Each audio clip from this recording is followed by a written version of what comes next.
今集會同大家分享同姐姐相處嘅心得。Hello，我係 Mabel，我係一個持牌僱傭中心旅行社 marketing 公司嘅主理人。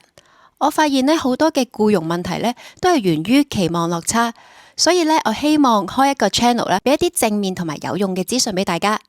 同時呢亦都會分享我嘅生活，希望可以鼓勵大家對生命啦、生活啦更加有熱情同埋有好奇心。如果大家都中意我呢類分享嘅話呢，記得 subscribe 我啦。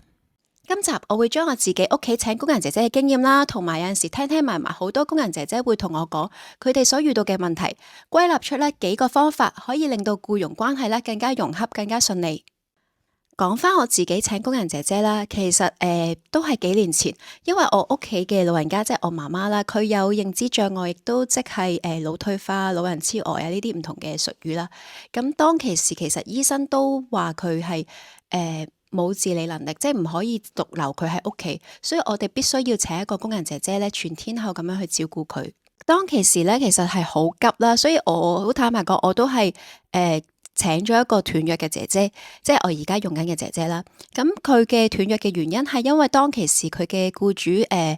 屋企係有兩個姐姐嘅，咁但係因為之後佢哋家庭就唔需要有兩個工人啦，於是就 cut 咗我嘅工人姐姐，即係我而家嘅工人姐姐。咁我其實嗰陣時有面對面 interview 嘅，咁我發現佢係都好真誠啦，好老實啦，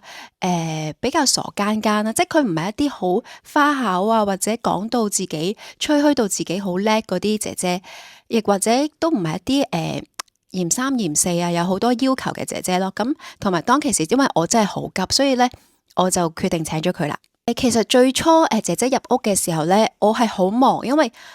一嚟就係屋企媽媽佢有病啦，咁我要將要揾個地方係可以屋企人同埋媽媽一齊住，咁方便照顧啦。咁所以我嗰段時間我係又要揾屋啦，又要將自己原先住嘅屋企放租啦，又因為我對於呢個病其實我冇乜太大嘅認識，咁好陌生啊，所以我又要做好多功課去了解點樣去照顧呢類嘅病人啦，即係例如可能係睇咩醫生啊，社區服務有乜嘢可以參加，因為我好想媽媽即使係即係佢係有病啦，但係我都好想佢保持翻個社交，可以去一啲即係日間嘅中心，可以見下啲朋友仔咁樣。咁另外就可能濕碎到可能就係連買咩嘅尿片啊，或者係其他有咩用品啊，我都要重新去學習咯。咁所以嗰段時間其實好坦白講，我因為太忙，我係基本上冇乜為姐姐入屋去做準備嘅。但係好彩啦，因為我有屋企人幫手啦，所以喺姐姐初入屋嘅時候咧，屋企人係有幫手做 briefing 嘅。咁我而家諗翻咧，我發現咗我嗰陣時做咗一個幾好嘅措施啊，幾好嘅方法咧，就係我係先嚴後鬆，即係我係有俾一個觀察期呢個姐姐嘅。咁最初咧即係先小人後君子啦，我係同佢講清楚我自己嘅原則啦，我嘅底線啦，同埋我嘅規矩。咁然後就同佢保持翻一個適當嘅距離啦。咁唔好誤會，唔係話要去擺款啊，或者唔尊重姐姐，唔係嘅，只不過係保持翻一個健康嘅界線咯。所以有啲客咧，有陣時會問我，如果姐姐初入屋係咪應該俾 WiFi 佢啊，或者應唔應該即刻俾零食嘅 allowance 姐姐啊？我都會叫啲客咧睇定啲先，因為始終每個人佢嘅自律性啦，佢嘅自律程度係唔同。可能有啲嘅姐姐佢係一定要係控制多啲嘅，有啲姐姐你知道佢有自制能力係可以放鬆啲嘅，咁係每個人都唔同咯。所以我會建議啲客就可能睇定啲先，即係慢慢了解觀察咗呢個姐姐嘅為人，你先至再制定睇下點樣去管理呢個姐姐咯。好似我個姐姐咁樣啦，其實我觀察咗佢1個月度咧，我發現佢係一個好老實啦、好誠實、好真誠，同埋最緊要嘅一個樣嘢就係佢好錫我媽媽，好錫屋企老人家，所以變相佢已經搞掂咗我最需要佢幫我嗰樣嘢，咁其他嘅嘢咧，我就唔會即係再計較啊，或者我亦都唔介意同佢去分享咯。咁所以我都幾建議大家其實係先嚴後鬆，咁因為即係你諗下，如果譬如話一間公司你係一個 supervisor，你請一個新人入職嘅時候，你都需要時間去觀察啦，去摸清佢嘅性格。咁所以我諗請姐姐都一樣咯。咁慢慢去觀察下，睇下，留意下佢嘅性格係咪可以放一啲自由度俾佢嘅。因為有陣時人就係個本性就係一有咗自由度，如果你要再勒翻緊咧，其實就好難。咁所以我情願就係初期嚴少少，到後期就如果OK 嘅就慢慢逐步放鬆。咁我諗對於姐姐嚟講都比較容易適應。所以咧有啲客咧，我遇過一啲客咧，佢哋都會有陣時會話：我請得姐姐翻嚟就當佢自己人嘅啦。我都會叫佢哋即係睇定啲先，因為有陣時放得太多自由落去咧，你到你想收緊翻嘅時候咧就好難，所以呢個都係要平衡翻咯。第二個 point 咧就係要有清晰嘅指引，但又不能太複雜。有好多嘅新手僱主，即係特別佢哋第一次請工人姐姐啦，佢哋可能喺姐姐入屋前咧都會好緊張咁要求問：有冇啲 working schedule 可以參考啊，或者時間表可以參考啊？咁通常我都會建議僱主咧，都係因應自己屋企嘅實際操作去編定時間表俾姐姐嘅。即係例如啦，如果你係想個姐姐係主要係照顧小朋友嘅咧，咁其實姐姐個時間表咧，其實應該係 ride on 小朋友嘅 schedule。即係例如要幾點起身啦，小朋友要幾點返學啦，有冇課外活動啦，或者你想去幾點食飯啊、沖涼啊、瞓覺啊等等。咁反而咧啲家務咧，我覺得就可以唔使定得咁死，即係唔使話每半個鐘頭要做啲咩就要定埋俾姐姐，我覺得就唔需要咯。即係有啲客人咧，佢哋就可能話10點要做啲咩，10點半要做啲咩，我覺得就太複雜啦，同埋亦都好難跟。反而咧，我會建議係你可以制定每日佢嘅基本要做啲咩家務啦，而可能每個星期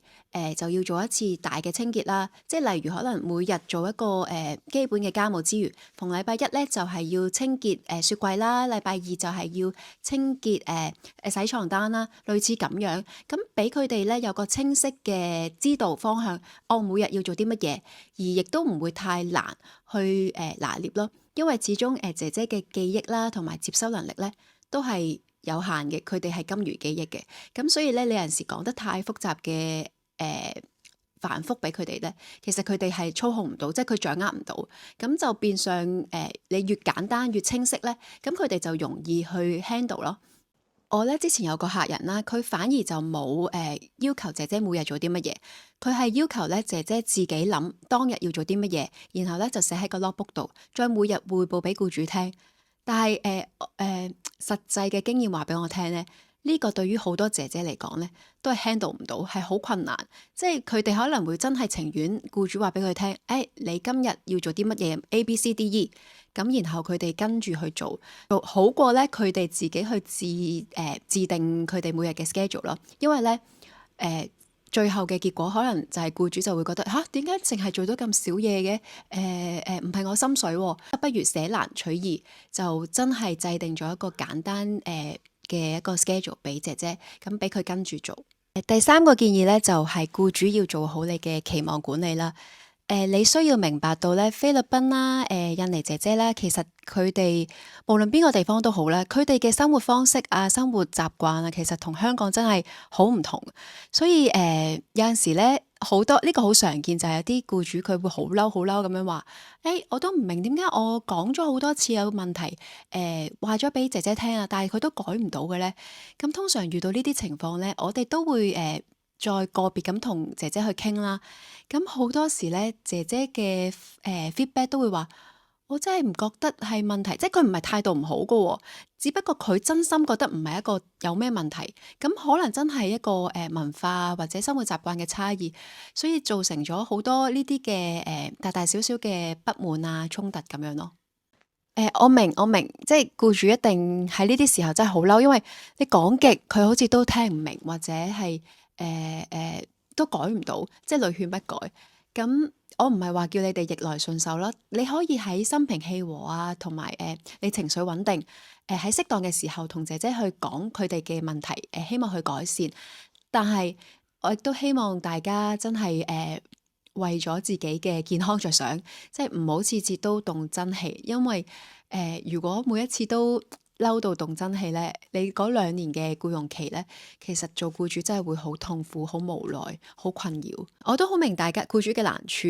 但係我覺得有陣時為咗自己嘅身心健康着想啦，咁有啲嘅唔係大是大非啊，或者唔係危害到有危險啊，或者危害到健康啊呢啲咁嘅大問題上面，我覺得僱主可以適時咁樣去調節下自己嘅期望嘅。久而久之咧，姐姐會覺得好似我做咩都錯，僱主都係唔滿意啊，咁不如hea做啦，或者係多做多錯，少做少錯，咁就變相咗一個惡性循環咯。咁所以唔係叫大家真係有問題都唔講得，唔係，但係就真係喺心平氣和同埋喺自己唔係發緊脾氣嘅情況之下咧，就好好咁樣同姐姐溝通。